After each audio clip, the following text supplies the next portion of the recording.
ఈరోజు egg curry ఎలా చేసుకోవాలో చూసేద్దాం. ఫస్ట్ ఆనియన్స్ కట్ చేసుకోవాలి. తర్వాత మూకుడు పెట్టుకొని ఆయిల్ వేసుకొని తర్వాత ఉల్లిగడ్డలు వేసుకోవాలి. వేసేదాకా ఉండాలి. తర్వాత పసుపు వేసుకోవాలి. బాగా కలుపుకోవాలి. ఉప్పు వేసుకుంటే ఉల్లిగడ్డ తొందరగా వేగుతుంది.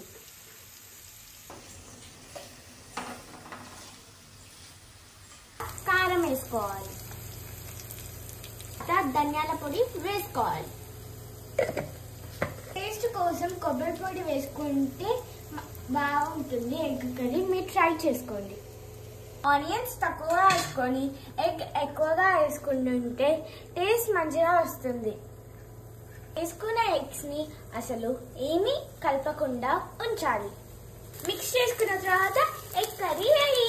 అండ్ ఆల్సో ఇప్పుడైతే కొత్తిమీర వేసుకోవాలి. Please subscribe to my channel.